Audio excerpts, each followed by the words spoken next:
Good afternoon my dear students, कैसे हैं आप लोग। अच्छे होंगे आप लोग, उम्मीद करती हूँ। Welcome to YouTube my channel bright future chemistry with Sumit. आज के वीडियो में आपको पढ़ने को मिलेगा कोल्डहाउस का नियम। कोल्डहाउस का नियम क्या है, इसके उपयोग क्या होते हैं, इसकी सीमाएं क्या होती हैं, किसके लिए जो है उपयोग किया जाता है या किसके लिए जो है नियम बनाया गया है, ये सारी चीज़ें इसमें आपको विद एक्सप्लेनेशन विद कॉन्सेप्ट आपको देखने को मिलेंगी। ये एग्जाम में काफ़ी पूछा जाता है, जैसे कि कोल्डहाउस का नियम क्या है, इसकी सीमाएं क्या है, इसका अनुप्रयोग क्या है, या ऑब्जेक्टिव पूछ देता है कि कोल्डहाउस का जो नियम है वो किसके लिए फेमस होता है, मतलब किसके लिए बनाया जाता है, किसके लिए, क्या किसने दिया था, क्यों दिया था। ये सारी चीज़ें आपको विद कॉन्सेप्ट आपको देखने को मिलेंगी, तो अच्छे से पढ़िएगा कोल्डहाउस का नियम। हर बार एग्जाम में पूछा जाता है, जहाँ तक कि देखा जाए तो हर बार किसी न किसी रूप में हो सकता, भले ही वो ऑब्जेक्टिव में 1 नंबर में आए, बट पूछा जाता है। तो इसलिए क्यों हम जो है इस चीज़ को छोड़ते हुए चलें, तो सारी चीज़ें हम साथ में पढ़ते चलें। बस 2 मिनट का वीडियो होगा, आप अच्छे से इसको जो वॉच करिएगा और इस चैनल को सब्सक्राइब करिएगा और उसको जो है शेयर करिए, अपने उन दोस्तों तक पहुँचाइएगा जिनको इसकी नीड है। तो आपको क्या होगा, केमिस्ट्री में 90+ मार्क्स जो है यूपी बोर्ड 2022 का जो हमने टारगेट रखा है वो कंप्लीट करने की कोशिश करेंगे, अचीव करने की कोशिश करेंगे। तो आप भी इससे जो है इस पे विश्वास बनाए रखिएगा और तैयारी जो है अपनी बढ़िया करते रहिएगा। तो इसीलिए आपको क्या करना है, चैनल से जुड़े रहना है। तो इसके लिए आपको क्या करना पड़ेगा, इस चैनल को सब्सक्राइब करना पड़ेगा और उस नोटिफिकेशन की बटन को क्लिक करना पड़ेगा। ब्राइट फ्यूचर आप यूट्यूब पे सर्च करेंगे, जिसमें आपको मिलेगा चैनल, और उसमें जो है आपको क्या सब्सक्राइब कर लेना है, लोगों को लाइक कर देना, लोगों को शेयर कर देना, और चैनल को जो आपको वीडियो पसंद आती है तो इसमें जो है आप क्या करेंगे, लाइक कर देंगे। तो इसमें इस चैनल में आपको मिलता क्या है, जैसे 9th 10th 11th 12th जो यूपी बोर्ड के एग्जाम है उसमें जो रिलेटेड जो रहते हैं, या सीबीएसई बोर्ड से जो एग्जाम होते हैं, इसमें जो है आपको क्या बोलते हैं, या कॉम्पिटिटिव एग्जाम के लिए जो साइंस या केमिस्ट्री के लिए क्या बोलते हैं, जितने भी क्वेश्चंस आते हैं उनके लिए इस चैनल से आपको तैयारी क्या कराई जाती है। इसीलिए आप चैनल को क्या करना है, ज्वाइन करना है, जुड़ जाइएगा। तो कोल्डहाउस का नियम है क्या, इसके बारे में हम पढ़ेंगे, या क्या होता है, इसे कैसे जो है कैसे एक्सप्लेन करेंगे। तो कोल्डहाउस का नियम है क्या, इस नियम के अनुसार किसी विद्युत अपघट्य की अनंत तनुता पर विलयन की तुल्यांकी चालकता का मान जो होगा वो विद्युत अपघट्य के धनात्मक तथा ऋणात्मक के अनंत तनुता पर मूलक चालकता के योग के बराबर होता है। इसे कोल्डहाउस का नियम कहते हैं। पहले इसको क्या करना है, आपको नोट्स बनाना है, उसके बाद में क्या करना है, इसको समझना है।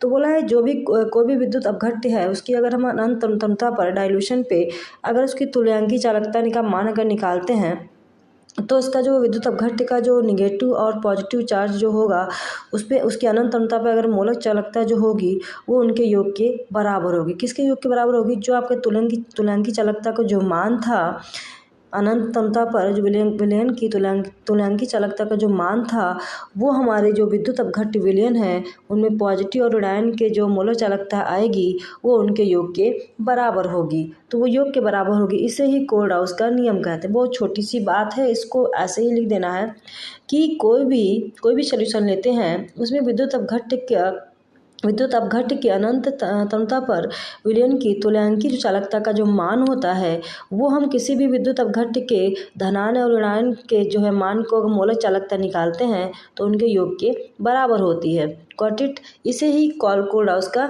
नियम कहते हैं। बहुत ही इजी लैंग्वेज में है।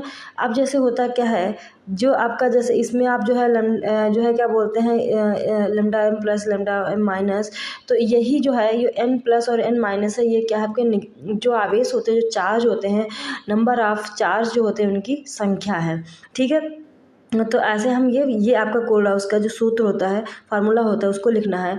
अब कोल्डहाउस के नियम के उदाहरण क्या है या कोल्डहाउस क्या है, तो जैसे कि हम कोल्डहाउस के जो विलयन की तरफ जो विद्युत अपघट्य के जो मूलक तनुता के लिए जो चालकता निकालते थे वो HCl के लिए से निकालते हैं। तो बोला है कि lambda H plus lambda Cl minus, बोला था जो भी धनायन और ऋणायन के जो आवेश होंगे उनकी जितने भी वो मूलक चालकता जो तनुता के लिए आएगी वो इनके योग के बराबर होगी। सेम ऐसे NaCl पर बोला गया है, जो उसमें m का मान जो होगा वो lambda Na plus NaCl lambda Cl minus के योग के बराबर होगी। ऐसे KNO3 के लिए जो होगा, जो लैम्डा K प्लस और NO3 माइनस के जो आवेश का मान जो होगा वो उसके मूलक चालकता के विद्युत अपघट्य के बराबर होगा। ऐसे ही एसिटिक एसिड के लिए बोला गया है जो टूटता है ये CH3COO- प्लस H+, जो इनके आवेश के आयन जो होंगे उनके योग जो चालकता आपकी आएगी विद्युत अपघट्ट की विलयन तनुता के लिए, वो उसके योग के क्या होते हैं, बराबर होते हैं। ये आपको एग्जाम्पल दिए गए हैं कि HCl के लिए भी उसके लिए बराबर होगी, NaCl की बराबर होगी, KNO3 के लिए बराबर होगी, एसिटिक एसिड के लिए भी बराबर होगी। अब कोल्ड-हाउस के नियम का बोला है, एप्लीकेशन क्या है, यूज क्या है इसका। देखो यूज क्या होता है, किसी भी हम दुर्बल विद्युत अपघट्ट की अगर जो है अनंत तनुता पर जो है मोलर चालकता ज्ञात कर सकते हैं। कोई भी दुर्बल हो या प्रबल हो, तो इसमें बोला गया है कि दुर्बल विद्युत अपघट्ट की अनंत तनुता पर मोलर चालकता ज्ञात करने में। सेकंड बोला गया है दुर्बल विद्युत अपघट्ट की वियोजन की मात्रा ज्ञात करने में। अगर मोलर चालकता हमको ज्ञात करना है किसी भी दुर्बल विद्युत अपघट्ट की, तो वो भी जो है हम क्या बोलते हैं, कोल्ड-हाउस के नियम से निकाल सकते हैं। ऐसे ही किसी की वियोजन की मात्रा ज्ञात करनी है विद्युत अपघट्ट की, तो वो भी हम कोल्ड-हाउस के नियम से ज्ञात कर सकते हैं। ऐसे ही क्या बोलते हैं, किसी भी दुर्बल विद्युत अपघटन के वियोजन स्थिरांक जो है वो भी ज्ञात कर सकते हैं। वियोजन स्थिरांक भी आसानी से दुर्बल विद्युत अपघट्ट का ज्ञात किया जा सकता है। मोलर चालकता भी ज्ञात कर सकते हैं, वो भी कैसा हो, दुर्बल विद्युत अपघट्ट, जैसे बोला गया है कोल्ड-हाउस के नियम से दुर्बल विद्युत अपघट्ट के अनंत तनुता पर मोलर चालकता का मान हम ज्ञात कर सकते हैं। जैसे कि कैसा था, एसिटिक एसिड था, और आपका क्या था, सोडियम क्लोराइड था, पोटेशियम क्लोराइड था, हाइड्रोक्लोरिक एसिड था। इसके द्वारा जो है हम किसी भी जो है अनंत तनुता पर किसी भी विद्युत अपघट्ट का, वो भी दुर्बल विद्युत अपघट्ट का जो है मोलर चालकता का मान ज्ञात कर सकते हैं। तो कैसे ज्ञात करेंगे, कोल्ड-हाउस का नियम जो सूत्र था वो क्या था, वो λm+। अब ऐसे भी जो उसकी आवेश की संख्या होगी वो उसके विद्युत अपघट्ट की तनुता की चालकता के बराबर होगी।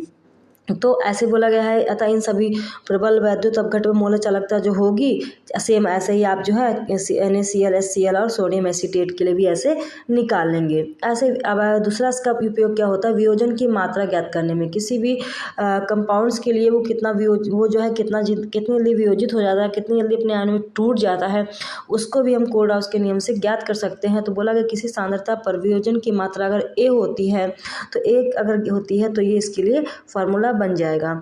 तो यहाँ पे जैसे जो दिया गया है, C सांद्रता पर मोलर चालकता है, जबकि जो लैम्डा इनफाइनाइट M है वो क्या है, अनंत तनुता पर मोलर चालकता है। सेकंड उपयोग क्या दिया गया है, वियोजन स्थिरांक ज्ञात करना है। वियोजन स्थिरांक भी आप जो है इससे ज्ञात कर सकते हैं, किससे, कोल्ड-हाउस के नियम से। तो आप जो है यही आपको यहाँ पे लिखना है, जो आपका 2 नंबर में पूछा जाता है और बाकी ऑब्जेक्टिव में पूछा जाता है। तो उपयोग कौन कौन से हो गए, दुर्बल विद्युत अपघट्ट की अनंत तनुता पर मोलर चालकता ज्ञात करते हैं, वियोजन की मात्रा ज्ञात करते हैं, और इनका क्या बोलते हैं, वियोजन स्थिरांक ज्ञात करते हैं, मोलर चालकता ज्ञात करते हैं, वियोजन की मात्रा ज्ञात करते हैं और वियोजन स्थिरांक ज्ञात करते हैं। वियोजन स्थिरांक ज्ञात करते हैं, उसके बाद में अब इसके क्या है, इसके एग्जाम्पल क्या थे, HCl है, NaCl है, KNO3 है, CH3COH है। इसका नियम आपने फिर से एक बार रिपीट कर लेना है। इस नियम के अनुसार क्या था, किसी भी विद्युत अपघट्ट के अनंत तनुता पर अगर विलयन की तुल्यांकी चालकता का मान अगर निकालते हैं, तो वो उनके जो विद्युत अपघट्ट हमारे पास होगा, उनके पास जो आवेश होंगे, आवेश 2 प्रकार के होते हैं, धनायन और ऋणायन। तो उनका जो आवेश का जो क्या बोलते हैं, मोलर चालकता होगी, अनंत तनुता पर जब निकालेंगे तो उनका जो योग होगा वो आपका विद्युत अपघट्ट की अनंत तनुता जो तुल्यांकी मान निकालते थे वो उनके योग के बराबर होगा। इसे ही कोल्ड-हाउस का नियम कहते हैं।